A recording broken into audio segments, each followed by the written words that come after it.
أعوذ بالله من الشيطان الرجيم بسم الله الرحمن الرحيم وإذ قلنا للملائكة اسجدوا لآدم فسجدوا إلا إبليس أبى واستكبر وكان من الكافرين وقلنا يا آدم اسكن أنت وزوجك الجنة وكلا منها رغدا حيث شئتما ولا تقربا هذه الشجرة فتكونا من الظالمين فأزلهما الشيطان عنها فأخرجهما مما كانا فيه وقلنا اهبطوا بعضكم لبعض عدو ولكم في الأرض مستقر ومتاع إلى حين فتلقى آدم من ربه كلمات فتاب عليه إنه هو التواب الرحيم قلنا اهبطوا منها جميعا فإما يأتينكم مني هدى فمن تبع هداي فلا خوف عليهم ولا هم يحزنون والذين كفروا وكذبوا بآياتنا أولئك أصحاب النار هم فيها خالدون۔ تذکرہ ہے انسان کی پیدائش کا، یا کہیں تذکرہ ہے اس روئے زمین پر انسان کب سے آباد ہے اس چیز کا۔ حضرت آدم علیہ السلام کی پیدائش یعنی سب سے پہلے انسان کی پیدائش۔ آج دنیا اس الجھن میں ہے کہ یہ دنیا کب سے بنی ہے، انسان اس روئے زمین پر کب سے آباد ہے۔ ظاہر بات ہے کہ انسانوں نے تاریخ لکھنا بہت بعد میں شروع کیا ہے۔ ایک بچہ جو پیدا ہو جائے اس کو اپنی تاریخ پیدائش ایک لمبے زمانے تک معلوم ہی نہیں ہوتی ہے، تو انسانیت کی تاریخ انسان اپنے طور پر کیسے صحیح معنی میں جان سکتے ہیں؟ انسانیت کی تاریخ اصل میں وہ بتائے گا جس نے انسانوں کو پیدا کیا ہے، اور وہ پیدا کرنے والی ذات اللہ ہے۔ اس نے ہمیں بتایا کہ انسانوں میں سب سے پہلے آدم علیہ السلام کو پیدا فرمایا، اور آدم علیہ السلام کو پیدا کر کے ساری انسانیت کو اللہ تعالیٰ نے ساری مخلوق پر عزت عطا فرمائی۔ ساری انسانیت کو اس معنی کر کے انسانوں کے باپ حضرت آدم کو عزت دی، اور ساری مخلوق پر اس معنی کر کہ اس وقت یا آج تک روئے زمین پر سب سے اچھی جو مخلوق سمجھی جاتی ہیں وہ تین ہیں، ایک فرشتے ہیں، ایک انسان ہیں، اور ایک جنات ہیں۔ انسانوں کو اللہ نے جنات اور فرشتوں دونوں پر عزت دے دی، تو پھر باقی کی ساری مخلوق بعد میں ہے۔ تو اللہ نے آدم علیہ السلام کی پیدائش کا ذکر کیا، سب سے پہلے انسان دنیا میں کب آئے یہ ہمیں بتایا، اور انداز بتانے کا یہ اختیار کیا کہ انسان کو ہم نے سب سے زیادہ عزت عطا فرمائی ہے۔ عزت جس کو دی جائے اس کی انتہا ہے کہ آدمی یہ کہہ دے کہ یہ میرا کام کرے گا، تو اللہ نے کہا کہ میں نے انسان کو خلیفہ بنایا، اور جس آدمی کے حوالے آپ کوئی چیز کرتے ہیں اس کی ضرورتوں کا تکفل، اس کی ضرورتوں کو پورا کرنا بھی آپ کا کام ہوتا ہے۔ تو اللہ نے فرمایا کیف تکفرون باللہ وکنتم امواتا فاحیاکم، تمہیں ہم نے زندگی دی، هو الذی خلق لکم ما فی الارض جمیعا، اس روئے زمین کی ہر چیز ہم نے تمہارے لیے بنائی۔ اس کے بعد علم آدم الاسماء کلہا، اللہ نے انسان کو، حضرت آدم کو تمام چیزوں کے نام، ان کے فوائد اور نقصان، ان کا کام اللہ نے سمجھا دیا۔ یہ علم دے کر اللہ نے فرشتوں پر فضیلت دی، یعنی مادی ضرورتیں اللہ نے پوری کی، روحانی ضرورت علم کی شکل میں اللہ نے وہ پوری کی، اور پوری کرنے کے بعد اب اللہ فرماتا ہے وَإِذْ قُلْنَا لِلْمَلَائِكَةِ اسْجُدُوا لِآدَمَ، یاد کرو اس وقت کو جب ہم نے فرشتوں سے کہا کہ آدم کو سجدہ کرو۔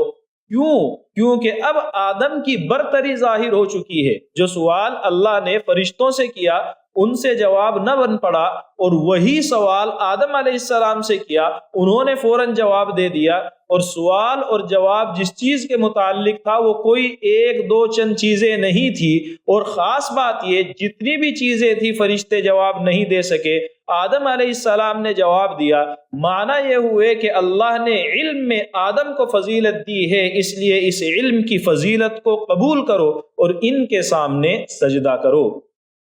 فسجدوا الا ابلیس، سارے فرشتوں نے سجدہ کیا ہے۔ قرآن کہتا ہے فسجد الملائکۃ کلہم اجمعون، تمام کے تمام فرشتوں نے اسی وقت سجدہ کیا۔ فرشتے اللہ کی فرمانبردار مخلوق ہے، اللہ کا حکم آنے کے بعد ان کے یہاں سوال جواب نہیں ہوتا ہے، اس حکم میں کیا مصلحت ہے، یہ کیا ضرورت ہے، کیوں اللہ کہنا چاہ رہا ہے، فرض ہے، واجب ہے، سنت ہے، مستحب ہے، کیوں ہے، کس درجے میں ہے، نہیں، اللہ کا حکم ہے تو کرنا ہے۔ اس لیے آدم کو سجدہ کرنے کی بات آئی، فوراً فرشتے سجدے میں چلے گئے۔ شیطان کا مزاج اللہ سے بغاوت کا تھا تو اس نے سجدہ کرنے سے منع کر دیا، الا ابلیس، ابلیس نے سجدہ نہیں کیا،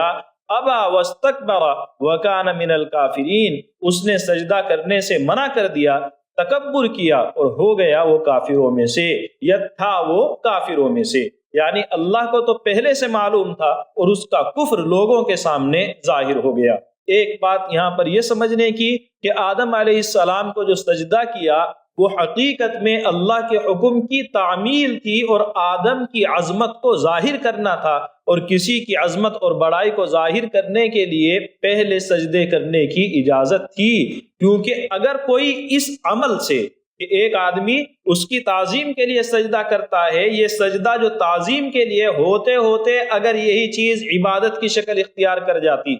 یعنی اس سے انسانوں کی پرستی شروع ہو جاتی، انسانوں کی پوجا شروع ہوتی، تو بعد میں آنے والا نبی آ کے بتاتا یہ طریقہ غلط ہے، یہ والا سجدہ صرف اللہ کے لیے ہے۔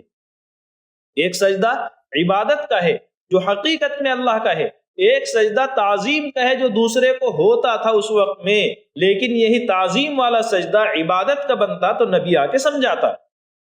اب ہمارے لیے کوئی نبی بعد میں آنے والا نہیں ہے، اس لیے اللہ نے ہمیشہ کے لیے کسی کو بھی سجدہ کرنے سے منع فرما دیا، تو اب آپ کسی کے سامنے نہ جھک سکتے ہیں نہ کسی کو سجدہ کر سکتے، سلام کریں، عزت کے ساتھ سلام کریں، اچھے الفاظ میں سلام کریں، جھکیں گے صرف ایک اللہ کے سامنے۔ دوسری بات یہاں یہ سمجھنی ہے کہ اللہ نے کہا کہ ہم نے فرشتوں کو کہا کہ سجدہ کرو، اور بات بعد میں کیا ہوئی کہ شیطان نے سجدہ نہیں کیا، تو شیطان تو فرشتہ تھا ہی نہیں، اس نے سجدہ نہیں کیا تو اس نے کون سے حکم کی مخالفت کی؟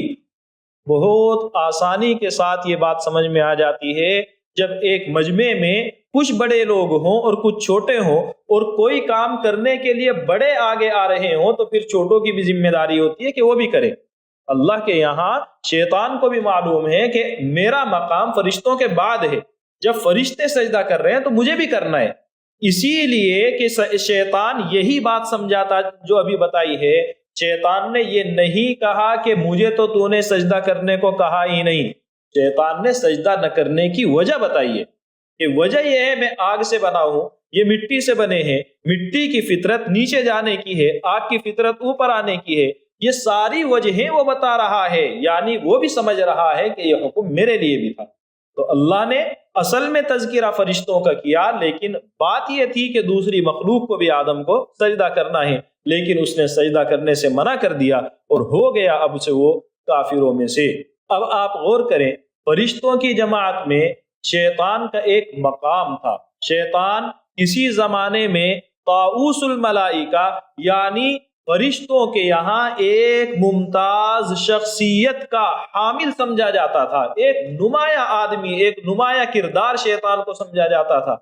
اور ہوا کیا کہ فرشتوں سے بہت کمزور مخلوق آدم کے سامنے سجدہ کرنے کا حکم ملا، اور جب اس نے سجدہ نہیں کیا تو اب اس کو اسی مقام سے نیچے گرا دیا گیا۔ تو یہ بلند مقام شیطان کا کیوں چھوٹا؟ آدم علیہ السلام کی وجہ سے، اور جب کسی متکبر شخص کو آپ کی وجہ سے عہدہ چھوڑنا پڑ جائے وہ آپ کی دشمنی میں اتر آتا ہے۔ تو شیطان نے یہیں سے دشمنی اپنے لیے طے کر دی کہ میں آدم کا دشمن نہ ہوں گا، اور اللہ سے اجازت مانگی، اور وہ اجازت یہ تھی کہ اے اللہ جس دن لوگوں کو زندہ کرے گا، یعنی حشر کے میدان میں جب لوگ اٹھ کر آ رہے ہوں گے وہاں تک کی مہلت دے دے، یعنی درمیان میں موت بھی نہیں ہے، وہاں تک میری پکڑ دھکڑ ختم، وہ جانتا ہے موت کی سختی کیا ہے۔ اللہ نے کہا نہیں، موت کے راستے سے سب کو گزرنا ہے، اس لیے تجھے مہلت ہے الی یوم الوقت المعلوم، ایک مقررہ دن کے وقت تک مہلت ہے، بعث بعد الموت کے لیے نہیں، جس دن لوگوں کو جمع ہونا ہے اس دن کے لیے نہیں۔ غرض یہ کہ اللہ نے شیطان کو مہلت دے دی، البتہ شیطان کو جنت سے نکال دیا گیا، دھتکار دیا گیا، اور آدم علیہ السلام کو جنت میں رہنے کا حکم ملا، اور اب آدم علیہ السلام ہے اور وہ صرف وہ مخلوق ہے جو آدم کو سجدہ کر چکی ہے، یعنی اب مخالف اور دشمن جنت میں کوئی ہے ہی نہیں۔ اس لیے اللہ نے فرمایا وَقُلْنَا يَا آدَمُ اسْكُنْ، ہم نے کہا کہ اے آدم رہو آپ اور آپ کی بیوی جنت میں، اور کھاؤ دونوں اس جنت میں سے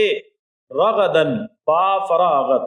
رج کر کے، بالکل مطمئن ہو کر کے، ڈٹ کر کے کھاؤ، حیث شئتما، جہاں تم دونوں چاہو، ساری جنت تمہاری ہے، جنت کی ہر نعمت تمہاری ہے، تم سے کوئی سوال نہیں ہوگا۔ اور ساتھ میں کیا کہا؟ رغدن، رغدن کا مطلب ہوتا ہے ایسی روزی جس کو حاصل کرنے کے لیے آپ کو محنت نہ کرنی پڑے، بغیر محنت کے ملے، بغیر محنت کے ملے، اور ملے لمٹ میں۔ آپ پریشان ہوں گے اتنی مل رہی ہے، اس کے بعد کیا کریں گے؟ اتنا راشن آ رہا ہے، اس کے بعد ہم کیا کریں گے؟ کچھ نہ کچھ تو کرنا پڑے گا۔ اللہ نے فرمایا رغدن، بغیر محنت کے ہوگی، ان لمیٹڈ ہوگی، تمہیں کوئی ٹینشن ہی نہیں لینی ہے، کوئی بھی محنت نہیں کرنی ہے، جو چاہو جہاں چاہو، جنت پوری تمہاری ہے، حیث شئتما، جہاں چاہو جتنا چاہو کھاؤ پیو، لیکن ایک حکم ماننا ہے، وَلَا تَقْرَبَا هَذِهِ الشَّجَرَةَ، اس درخت کے قریب مت جانا۔ کوئی درخت تھا، گیہوں کا درخت تھا، انجیر کا درخت تھا، یا کوئی دوسرا درخت تھا، اللہ جانے، اس درخت کے قریب نہیں جانا ہے۔ اور قریب نہیں جانے کا معنی یہ تھے کہ اس کے پھلوں کو استعمال نہیں کرنا ہے، نہیں کھانا ہے۔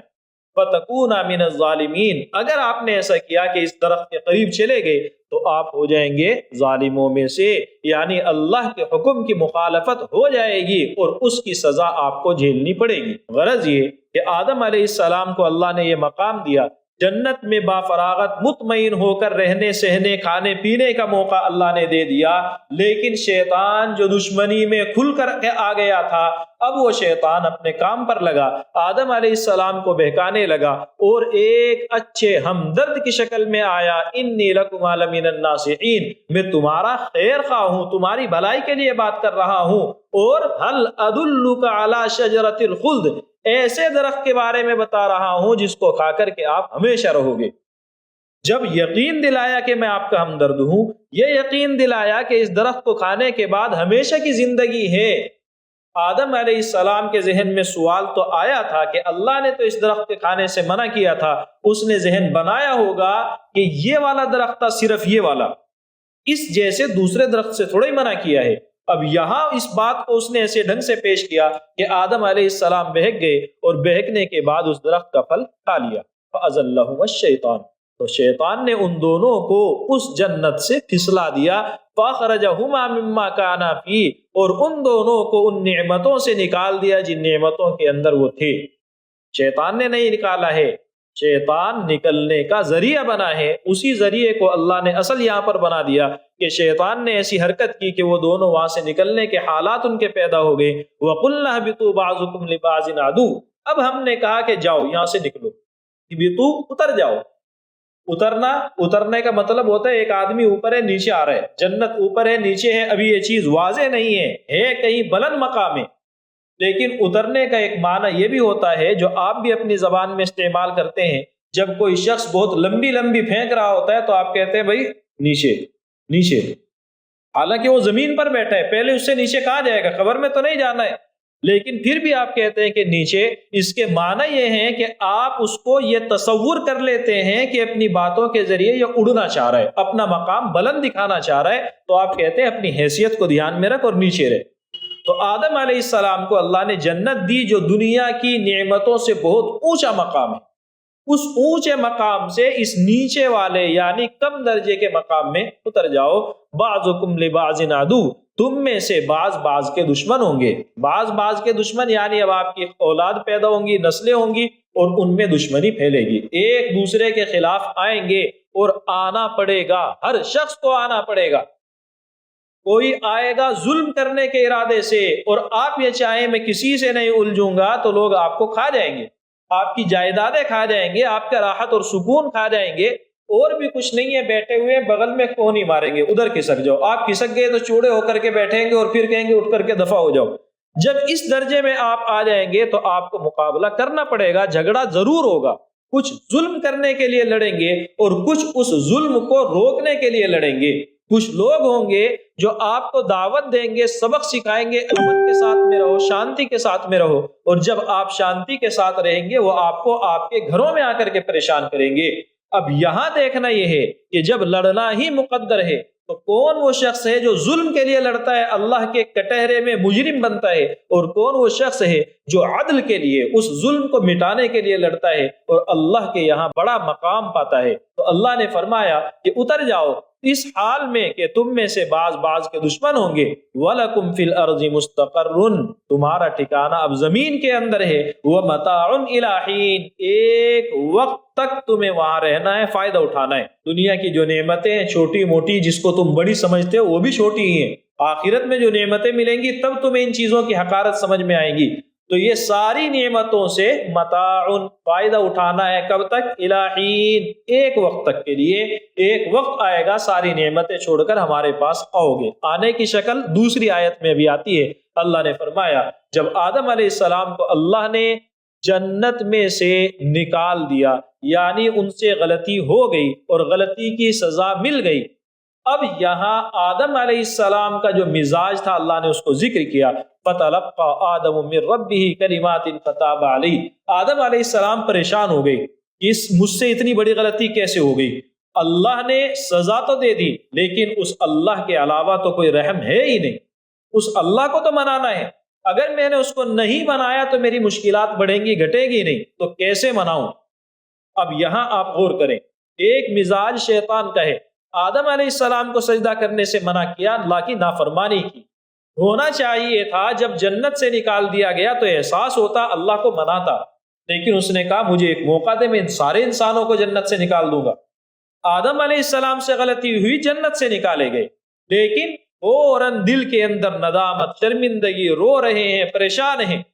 اس پریشانی کا صلہ کیا ملا؟ فَتَلَقَّى آدَمُ مِن رَبِّهِ كَلِمَاتٍ، کہ اللہ کی طرف سے آدم نے کچھ کلمات سیکھ لیے، اللہ نے ان کے دل میں وہ کلمات ڈالے۔ جب دیکھا اللہ نے کہ میرا بندہ واقعتاً نادم ہے، پریشان ہے، شرمندہ ہے،